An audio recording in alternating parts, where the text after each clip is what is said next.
Licof, il spazio in che Giorgio Iannis si confronta con Mauro Missana proprio con la mediazione de stelle chiamaris di Drie e Tomasin. Buondì Giorgio, mandi benvenuto. Buondì a tutti. Ecco, dunque, chi c'è una roba, un gruppo stramba, ecco, disin, che le applicazioni di WhatsApp, che è una delle più pandudes a livello mondiale, è stata, disin così, clonata e mettute una roba un po' che disin così con qualche piccolo dubbio. Cioè è succeduto che passa 1 milione le hanno chiamate e chissà mai che succederà. Esatto. No, la notizia è che lo store di Apple, Lo store? Sì, il magazzino negozio. Le botteghe. Le botteghe di Google e di Apple. Già da anni sono successe in passato, ma era tanto tempo fa, no? Delle problemi riguardi cos'è che possono essere le cose che possono essere vendute, archiviate là affinché le persone possano scaricarle. C'erano delle cose che erano sospette, difatti nei cellulari ad esempio ci sono le opzioni per dire scarica e installa soltanto le app riconosciute, ufficiali, non permettere terze parti, non permettere alcune cose. Questa applicazione qua, che poi appunto era un clone, un fake, una finta. Ma ci facevi si sai No, funzionava come WhatsApp, oppure aveva dei rimandi interni. Tu fondamentalmente cliccavi poi su un link, lui scaricava un altro APK, cioè il software da installare, che in realtà non era tanto benevolo, anzi era piuttosto malevolo. C'è anche per i nostri ascoltatori. Non è che deve per forza fare danni, raccontavamo una volta, non sono più i virus, qualcuno sì. Ransomware e gli altri che fanno danni oppure criptano il computer, non puoi più fare niente a meno che tu non debba pagare un riscatto in qualche modo per liberare il tuo stesso computer. Più che altro sono spesso cose che si connettono o per rubare i dati, l'utilizzo del telefonino, che poi diventano utili per profilazione, per motivi commerciali, oppure per utilizzare il tuo telefonino, il tuo computer per fare altre cose a tua insaputa, perché questo qua faceva finta di essere WhatsApp, no? Poi tu lo installavi, partiva questa cosa qui. Ripeto, il problema è che Google Store permetteva che una simile applicazione non aveva fatto i controlli e 1 milione di persone nel frattempo l'hanno scaricata perché hanno visto scritto new WhatsApp, scarica qui, uno si confonde tra le icone, clicca veloce, no, e va giù. Il problema è che non deve essere lì una cosa che fa questo, cioè è un principio di responsabilità. Chi gestisce il negozio, come se in negozio, no, una bottiglia di vino c'è scritto sopra la marca di una famosa del Colli Orientali, vicino ce n'è una che dice stessa marca, stessa etichetta, tutto quanto uguale, stesso logo, però c'è scritto magari sopra nuovo oppure migliorato, uno lo compra ma in realtà non è esattamente quel vino. Qui è successa la stessa cosa. Magari all'aerosolio dentro. Rosolio.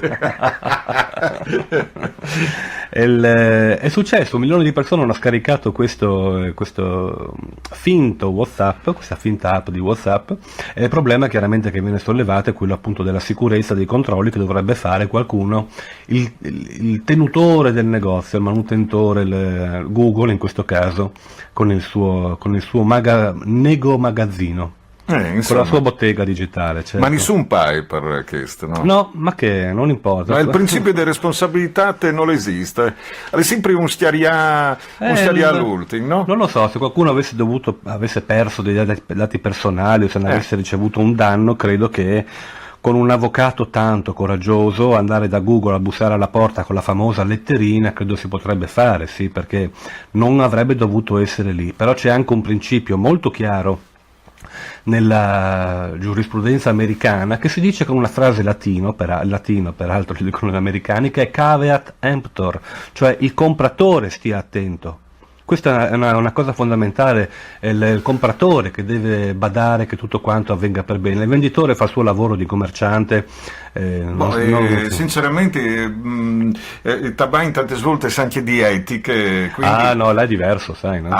Sì, dotto una gran. Come che queste seconde 9 che tu hai selezionato, che tu hai tirato fuori di un scritto dall'ottimo Luca De Biasi, che è una persona che si intinte proprio di che è l'ecologia delle rete, ecco.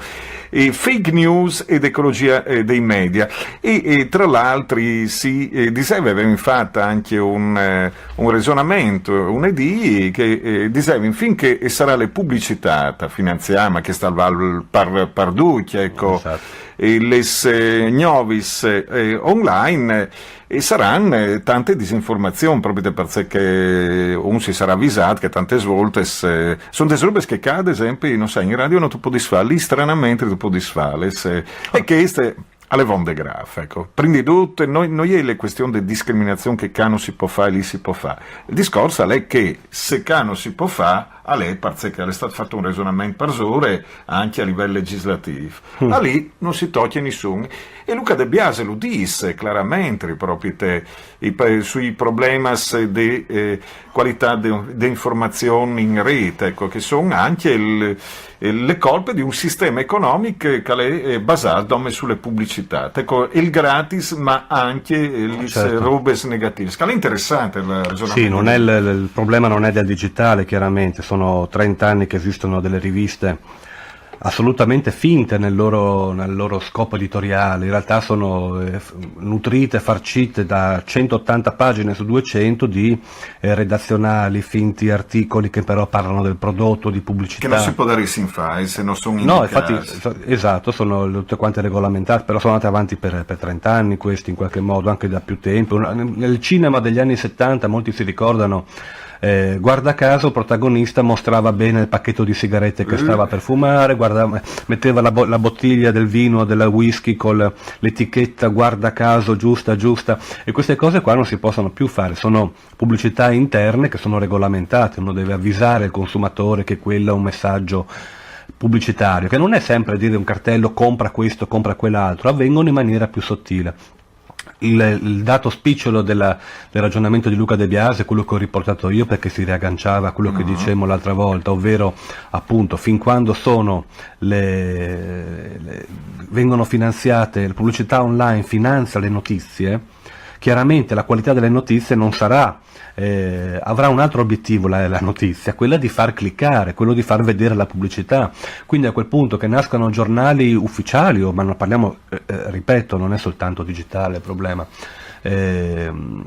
notizie finte, mal date, oppure titoli furbetti che servono per fare cliccare le persone, mandarli sul sito come un clickbaiting per l'appunto, il video che ha commosso il web, clicca qui, no, ormai ci sono anche le parodie di questi approcci, oppure il ragazzino bulgaro che si inventa 20 siti finti per fare pubblicità di qualcosa della destra americana, in realtà ci sta guadagnando perché ci mette sopra le possibilità di monetizzazione che lui ha con AdSense, con AdWords e con i vari sistemi. Fin quando questa cosa qua non cambierà, non è che potremo lamentarci molto della qualità dell'informazione. Perché? Perché all'interno di un'ecologia dei media, per l'appunto, dice De Biase, non è che bisogna guardare il singolo social network, la singola testata giornalistica, siamo dentro in un sistema che è completamente immerso